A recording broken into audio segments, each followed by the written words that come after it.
우리 하나님 말씀 요한복음 1장 14절에서 51절 말씀을 같이 봉독을 했습니다. 우리 말씀 가지고 나를 넘어서는 성경 읽기라고 하는 제목으로 우리 하나님 말씀을 증거하겠습니다. 우리 건유가 한창 그 말을 배울 때 이런 일이 있었어요. 한 3, 4살쯤 됐던 것 같은데요. 어떤 변신하는 장난감을 가지고 놀다가 그 장난감을 변신을 시켜야 되는데 잘 되지가 않으니까 굉장히 힘들어했습니다. 힘을 아무리 써도 잘 되지 않는 모습을 보고 제가 안타까워가지고 건유한테 이렇게 조언을 해줬어요. 건유야, 너 그거 손으로다가 그 힘을 쓰지 말고 머리를 써 그랬어요. 그랬더니 여러분 건유가 어떻게 했는지 아세요? 그렇죠. 머리를 써 그랬더니 장난감에다 머리를 갖다 대더라고요. 네. 자기 딴에는 알아들은 대로 행한 것입니다.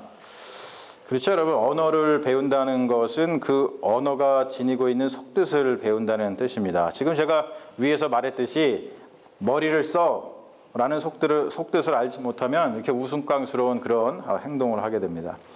물론 뭐 똑같이 속뜻을 모르는 사람들이 모여 있으면 별 문제가 되지 않겠지만 속뜻을 아는 사람이 있으면 머리를 써 했는데 머리를 갖다 대는 행동을 하면 얼마나 웃기겠습니까? 언어를 잘 이해한다는 것은 성숙해졌다는 뜻인데 성숙한 사람은 언어가 말하고 있는 속뜻을 알기 때문에 그 속뜻을 파악해서 우리가 행동을 하게 되죠. 이런 웃지 못할 일이 신앙의 세계에서 아주 비일비재하게 일어나고 있어요. 성경의 언어를 잘못 이해하기 때문에 그렇습니다. 성경을 이해하는 데 있어서 위에서 제가 지금 본 것처럼 4살짜리, 3살짜리의 언어 능력을 가지고 있으면 굉장히 우스꽝스러운 해프닝이 벌어집니다. 유명한 학자들의 말을 빌리지 않다 하더라도 언어라고 하는 것은 어떠한 실체를 가리키는 손가락이죠. 달을 가리키는 손가락입니다. 그게 언어입니다. 언어 능력은 하루아침에 길러지는 게 아니고 또 언어 능력을 성숙해진다는 것은 언어 능력과 함께 이렇게 성숙이 병행해서 일어나게 되죠. 그래서 제가 적어왔습니다만 언어라고 하는 것, 말의 힘은 곧 존재의 힘입니다. 가령 이사야서 이런 말씀이 있죠. 우리 같이 한번 이 말씀을 봉독해 볼까요? 우리 이사야서에 아주 귀한 말씀이 있죠. 우리 같이 한번 읽어봅니다. 시작. 이때에 이리가 어린 양과 함께 살며 표범이 어린 염소와 함께 누우며 송아지와 어린 사자와 살찐 짐승이 함께 있어 어린 아이에게 끌리며 암소와 곰이 함께 먹으며 그것들의 새끼가 함께 엎드러져 사자가 소처럼 풀을 먹을 것이며 젖 먹는 아이가 독사의 구멍에서 장난하며 젖된 어린아이가 독사의 굴에 손을 넣을 것이라. 여러분, 너무나 귀한 말씀입니다. 그런데 어떤 이는 이 말씀을 듣고서 이렇게 생각할 거예요. 이 무슨 사자가 풀 뜯어먹는 소리냐. 그렇죠? 그런데 또 다른 사람은 이런 얘기를 하겠죠. 이 말씀을 곧이곧대로 믿고 자신이 예수를 믿고 구원받은 사람이니 독사굴에 손을 넣어도 해를 당하지 않을 거라고 생각을 하면서 독사굴에 손을 진짜로 넣는 사람도 있을 것입니다. 사실 실제로 그러한 일이 있었죠. 미국의 어떠한 기독교 신자가 믿는 자에게는 말씀대로 이루어진다 그렇게 생각하면서 독사를 가지고 놀았습니다. 여러분, 그 사람이 어떻게 됐을까요? 독사에 물려서 죽었습니다. 2014년도 2월 17일자 연합뉴스에 실린 기사입니다. 이 기사를 우리 세화교회의 특파원이신 우리 박범식 집사님이 이 기사를 읽어주겠습니다. 한번 제가 부탁을 드렸는데 한번 기사를 읽어주세요. 제가 드린 거 옆에 있죠? 미국에서 벤 목사로 불리는 제이미 쿠츠 목사가 독사에 물려 사망하는 변을 당했다. 16일 현지 시간 CNN과 AP통신에 따르면 쿠츠 목사는 전날 오후 8시 30분께 자신이 목회하던 켄터키 교회에서 뱀에 물린 채 귀가했으며 오후 10시께 결국 집에서 절명했다. 지역 경찰은 신고를 받고 출동한 구급대가 쿠츠 목사에게 병원에 가자고 설득했으나 거부당했다고 밝혔다. 뱀 다루는 능력을 지닌 그는 일부의 성경 해석을 토대로 성령의 기름 부음을 받은 자는 믿음만 있다면 독사에 물려도 해를 입지 않는다는 이른바 뱀 보안서를 신봉해왔다. 그는 이를 입증하기 위해 다큐멘터리 전문 채널인 내셔널 지오그래픽에도 출연해 방울뱀 등 온갖 종류의 독사를 다루는 시범을 보인 바 있다. 내셔널 지오그래픽은 웹사이트에서 쿠츠 목사에 대해 뱀에 물려 자기 손가락의 절반을 잃고 다른 사람이 예배 중에 죽어가는 것을 보더라도 뱀들을 계속 움켜쥐면서 성령의 믿음을 따라야 한다고 믿는 사람이라고 소개했다. 뱀 물림 등 신비주의 현상을 이용한 개신교의 전도 행위는 미국의 대부분 주에서 법으로 금지되어 있으나 이번에 사고가 발생한 켄터키주 등 중부 내륙과 남부 일부 지역에서는 공공연하게 벌어지고 있다. 쿠츠 목사는 2008년 뱀 74마리를 집에서 보관하고 있다가 체포됐으며 지난해 2월에는 독사를 소지한 채 테네시주에 들어갔다가 체포돼 1년 보고 관찰형을 선고받기도 했다. 테네시주는 1947년 교회에서 5명이 뱀에 물려 사망하자 뱀을 이용한 목회 활동을 금지했다고 CNN은 전했다. 예, 우리 세화교회 박범식 특파원의 보도였습니다. 여러분, 언어는 굉장히 중요한 것이죠.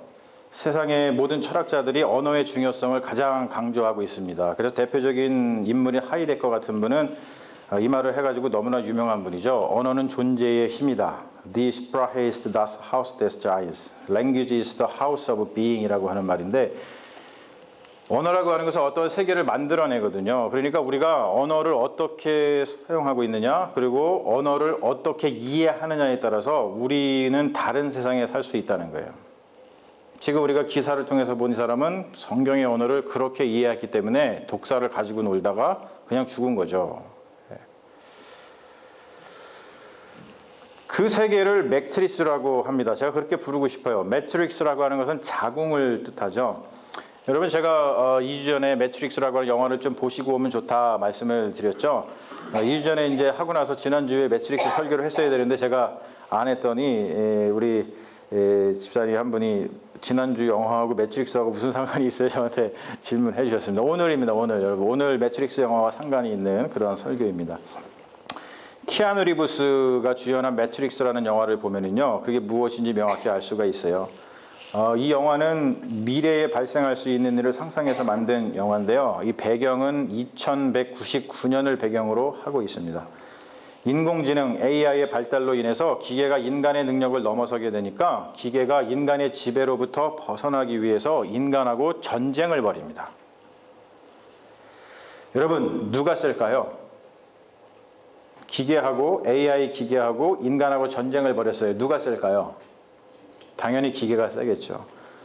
그래서 인간은 점점 삶의 자리를 잃어갑니다. 기계에는 근데 하나의 그 단점이 하나 있었었는데, 그들이 에너지가 필요하거든요. 근데 기계의 에너지는 어디로부터 왔냐면 말이 잘 안 나오네. 태양으로부터 왔습니다. 그래서 인간들이 생각을 했어요. 뭐라고 생각을 했냐면 해를 갖다가 가리면, 햇빛을 가리면 그러면 이 기계들은 힘을 잃을 것이라고 생각을 했습니다. 그래갖고 인간들이 한 일이 뭐냐면 핵을 터뜨립니다. 그래서 핵구름을 만들어 가지고 태양에서부터 빛이 오는 것을 차단시켜요. 그래서 성공했습니다. 근데 AI가 머리가 좋다 그랬죠. 생각해냅니다. 어떻게 에너지를 끌어모을 수 있을까? 그 방법이 뭐냐면 바로 인간에게서 이 에너지를 찾아내야겠다. 에너지를 뽑아내야겠다. 그런 생각을 합니다. 여러분, 이러한 이야기는 영화 자체에 등장하지는 않아요. 그냥 배경 이야기를 따로 공부해야 되는 건데 제가 따로 좀 공부해서 알고 있습니다. 그래서 기계들이 만든 게 뭐냐면 매트릭스라고 하는 인공 자궁입니다.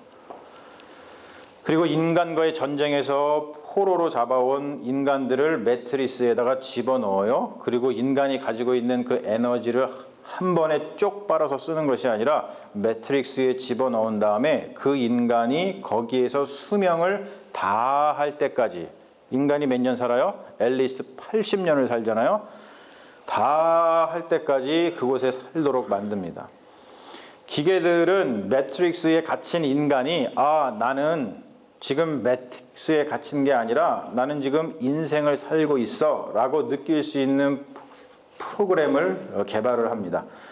그래서 매트릭스에 들어간 인간은 그 프로그램을 뇌에 접속을 하되, 이렇게 뇌에 접속시키는 거 여러분 영화 보시면 아실 거예요. 그래서 그 프로그램을 통해서 일상을 사는 것처럼 삽니다. 태어나고 성장하고 친구랑 놀고 사랑하는 사람을 만나고 가정도 꾸미고 아픔도 당하고 그러다가 죽는 인생의 사이클이 매트릭스 안에서 그대로 재현이 됩니다. 매트릭스 안에서 인간들은 현실의 세계와 똑같은, 현실보다 더 현실인 그런 인생을 누리게 됩니다. 그런데 여러분, 제가 여러분들한테 한번 묻고 싶습니다. 매트릭스 안에서 지금 어떠한 인간이 누리고 있는 그 현실은 진짜 인생입니까? 아니죠. 여러분 같으면 어떻게 살고 싶으세요? 매트릭스에 웅크리고 가만히 갇혀가지고 인공지능 기계가 마련해준 프로그램에 의해서 안락하고 평안한 삶을 살고 싶으십니까? 아니면 그 매트릭스를 박차고 나와서 진짜 현실, 좀 어렵고 힘들더라도 나의 인생을 자유롭게 살고 싶으십니까? 매트릭스 영화의 주인공 니오, 키아누 리브스는 매트릭스 안에서 그게 마치 현실이라고 생각하면서 살았던 사람입니다. 그런데 어느 날 이상한 꿈을 꿔요. 자신의 인생이 현실이 아니라는 것을 깨달은 그런 꿈이었죠.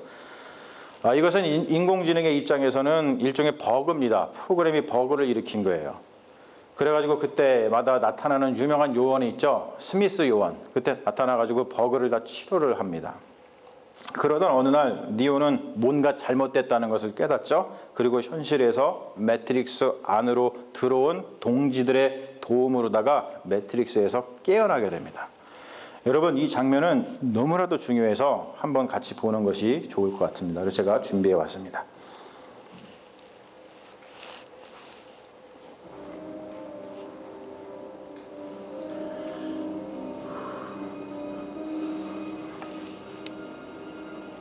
지금 매트릭스입니다. 프로그래밍이에요. 이거는 현실이 아닙니다.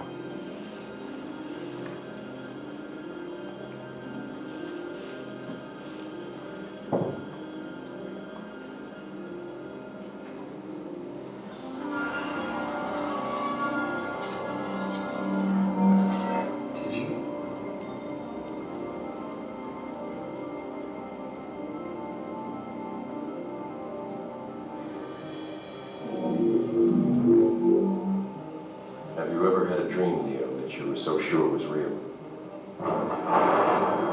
What if you were unable to wake from that dream? How would you know the difference between the dream world and the real world?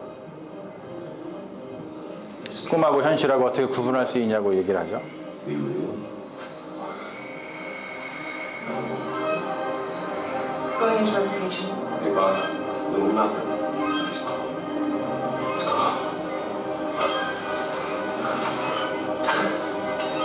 Tank, we're going to need a signal soon. Status information. A5, location, targeting almost there. It's going into arrest. Fuck, I got him. Now, Tank, now.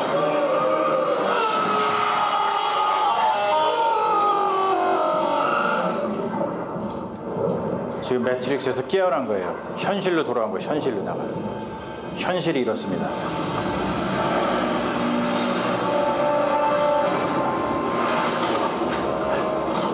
자기가 인생에 살고 있다고 생각했는데 깨어나 보니까 매트릭스에 갇혀 있는 거예요.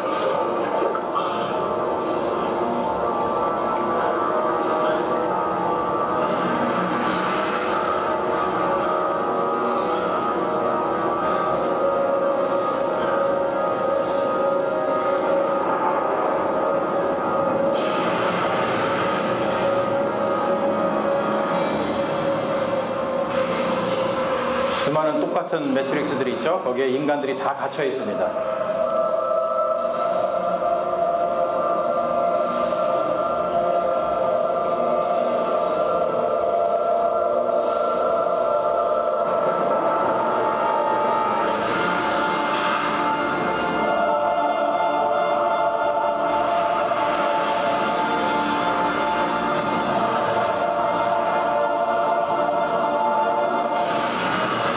지금 다 저렇게 갇혀서 살고 있는데 자기가 실제로 살고 있다고 착각하고 있는 거죠.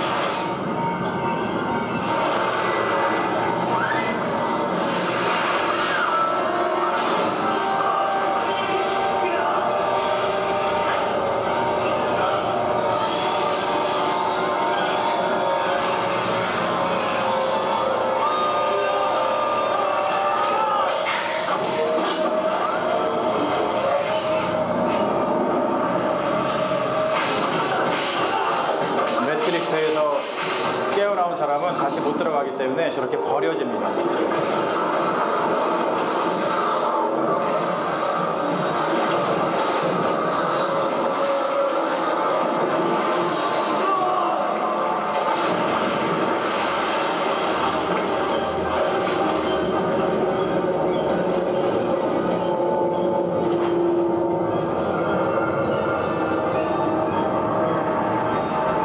현실 세계에 있는 인간들이 매트릭스에서 깨어난 저 니오를 이제 구원해내는 거예요.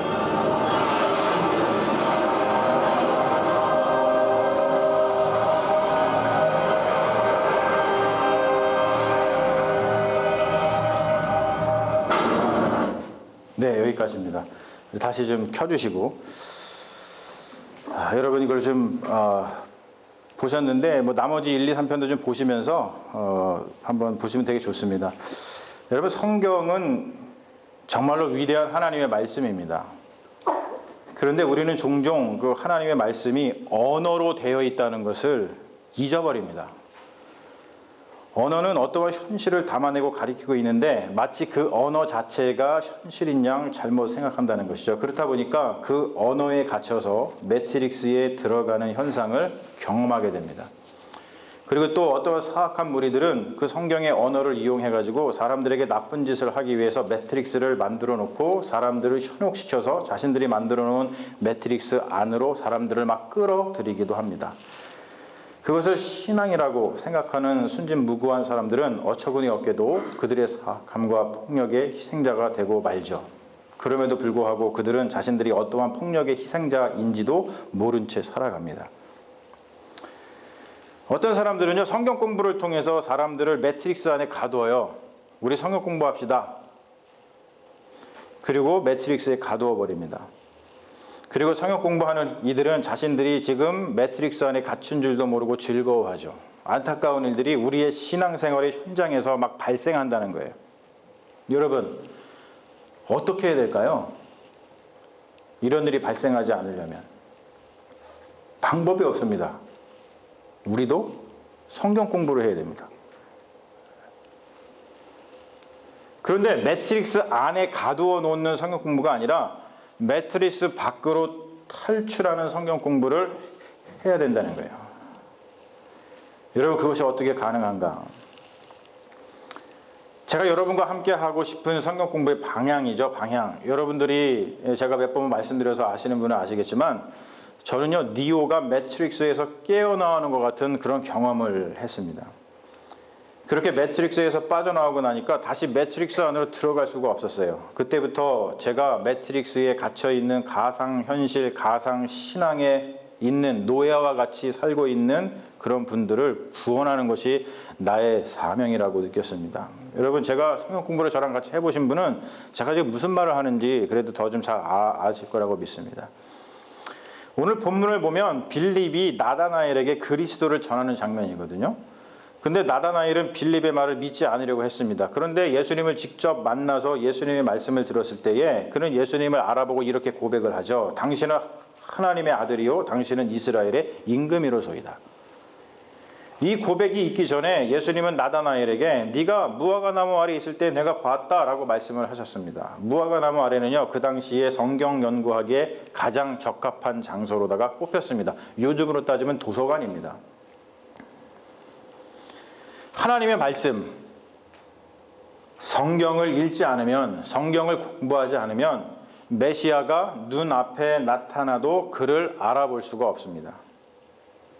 나다나엘이 예수님을 향해서 당신은 하나님의 아들이시오 이스라엘의 임금입니다 라고 고백할 수 있었던 이유는 뭐겠습니까? 그가 열심을 다해서 하나님의 말씀 성경 공부를 했기 때문에 그렇습니다.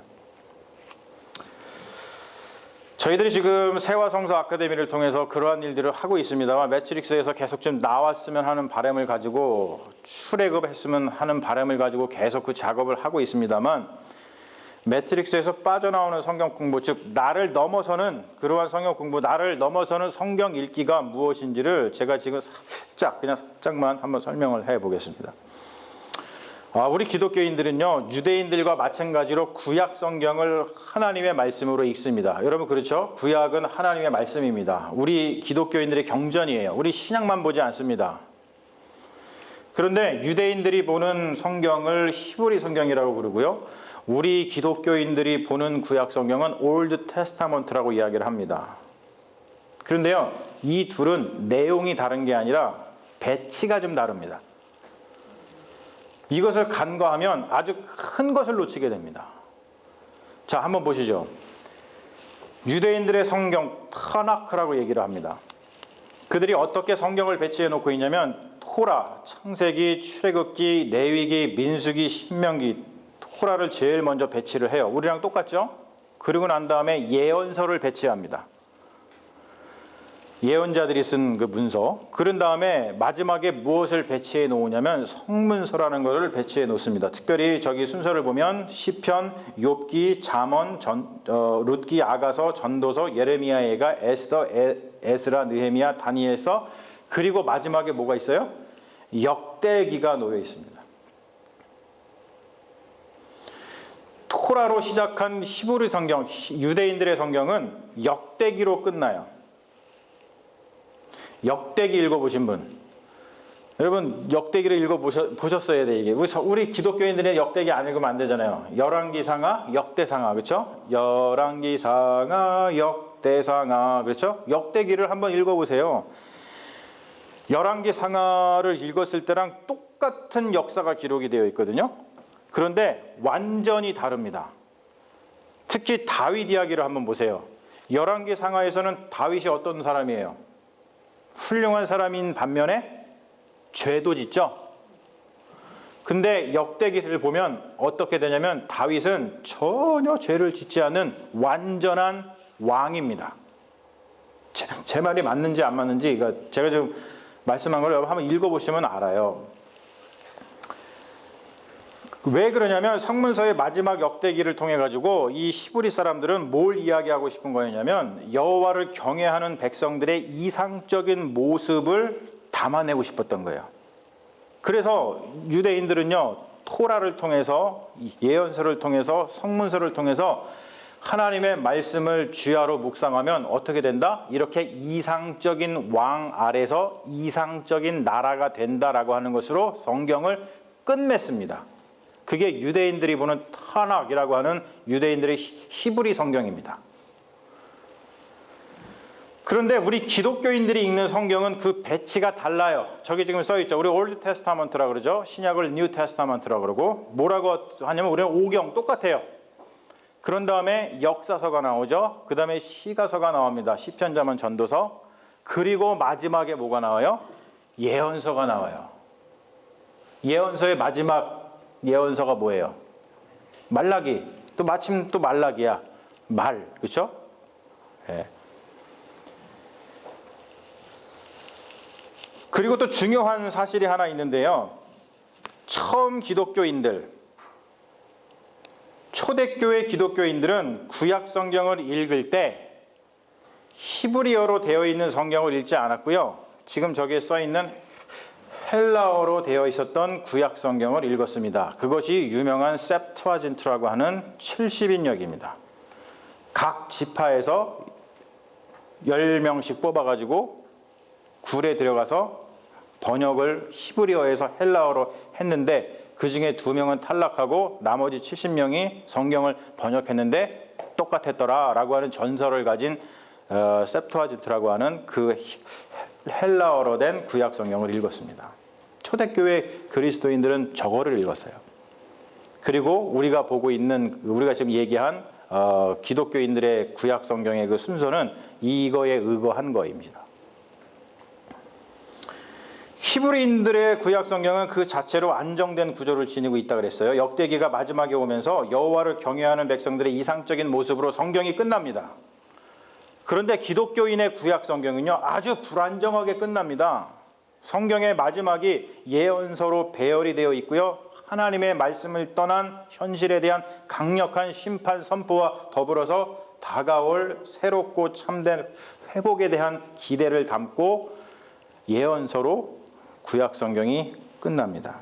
여러분, 왜 기독교인들은 그렇게 배치를 다르게 했을까요?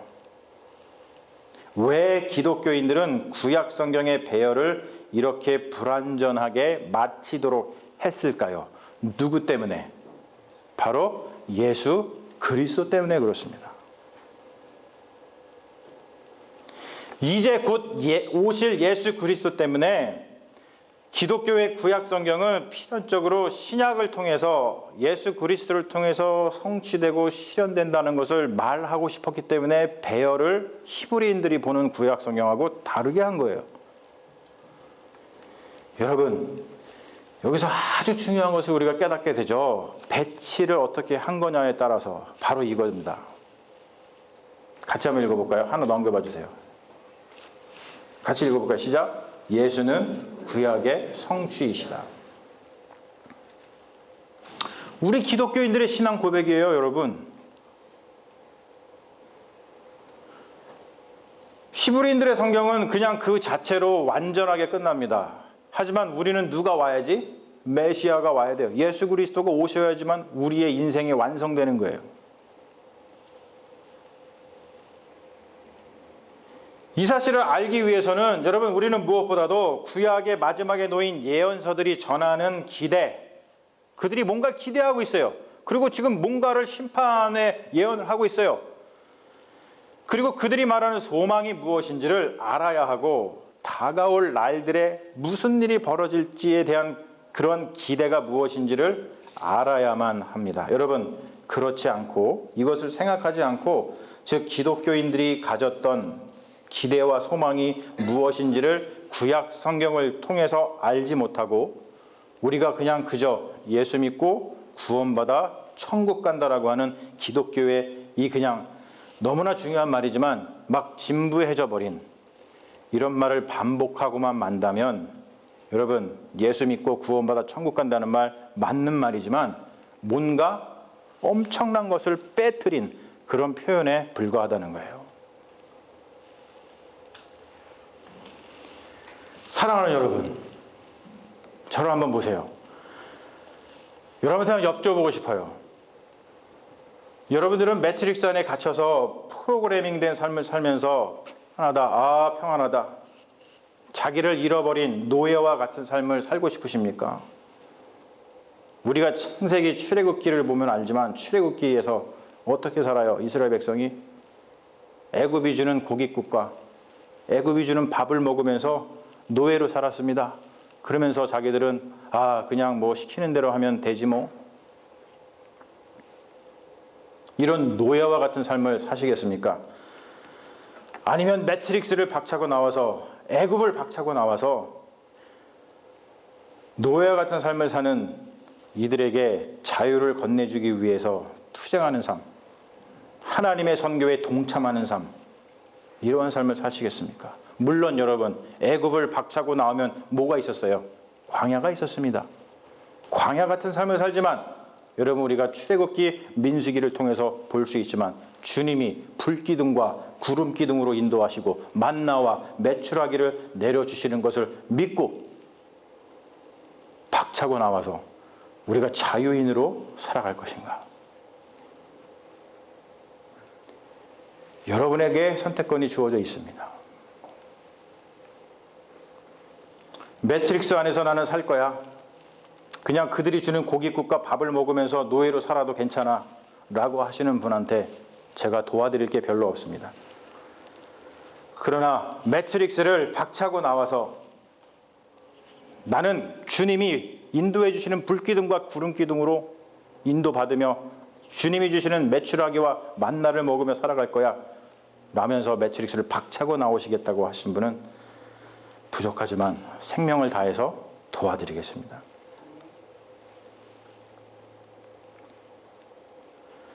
우리가 성경을 진지하게 봐야 하는 이유는 우리가 성경 공부를 열심히, 정말로 열심히, 아까 우리 정현 주사님 기도 시간에도 말씀하셨잖아요. 영적인 감수성을 주님 키우고 싶습니다. 그래서 우리 성경 공부 열심히 하고 있습니다. 우리가 그렇게 하는 실질적인 이유가 다음과 같죠. 첫 번째, 매트릭스에 갇혀서 노예와 같은 삶을 살지 않고 매트릭스를 깨치고 나와서 하나님의 선교에 동참한 자유인으로 살기 위해서 그래요. 여러분, 예수 그리스도를 통해서 여러분께 하나님께서 주신 그 자유를 잃어버리지 마십시오. 두 번째, 인생과 신앙의 여정 가운데 만나게 되는 알 수 없는 불행한 일들이 있습니다. 거기에 우리가 좌절하고 굴복하게 되죠. 그런데 그렇지 않고 하나님의 신비로운 은혜를 경험하면서 행복한 삶을 살기 위해서 우리가 하나님의 말씀을 정말 진지하게 들여다봐야 됩니다. 세 번째, 지금 하나님께서 복 내려주고 계신데 그것을 모르고 불평하면서 눈앞에 놓인 복을 차버리거나 하나님의 선교를 가로막는 어리석고 불행한 삶을 살지 않기 위해서라도 여러분, 우리 하나님의 말씀을 붙들고 열심히 공부해야 됩니다. 여러분, 마지막 이 말을 전하고 싶어요. 지금도 여전히 주님께서는 오늘 말씀에서와 같이 나다나엘과 같이 참으로 이스라엘 사람을 찾으십니다. 여러분, 우리 함께 무화과 나무 아래로 가죠. 거기서 하나님의 말씀을 읽고 공부합시다. 그래서 매트릭스 안에 갇히는 것이 아니라 매트릭스를 빠져나와서 우리가 자유를 누리며 광야 같은 삶을 산다 할지라도 거기에 임하시는 깊으신 하나님의 은혜를 경험하면서 그분을 경배하고 하나님의 선교에 동참하는 참된 이스라엘 사람이 되기를 원합니다. 여러분, 우리 다 같이 그 길을 걸어갔으면 좋겠습니다. 우리 같이 기도하겠습니다.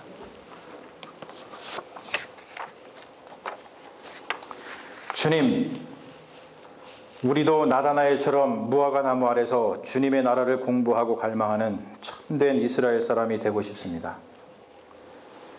세상이 만들어 놓은 매트릭스에 갇혀 그 세상이 전부인 양 불쌍한 인생을 사는 우리들 불쌍히 여겨 주옵소서. 성경 읽기와 공부를 통하여 나를 넘어서게 하시고 매트릭스를 깨치고 나와 참된 자유를 가지고 진짜 현실을 살게 하시며 아직도 매트릭스에 갇혀 사는 불쌍한 인생들을 구원하는 일에 우리를 써 주옵소서. 예수 그리스도의 이름으로 기도합니다. 아멘.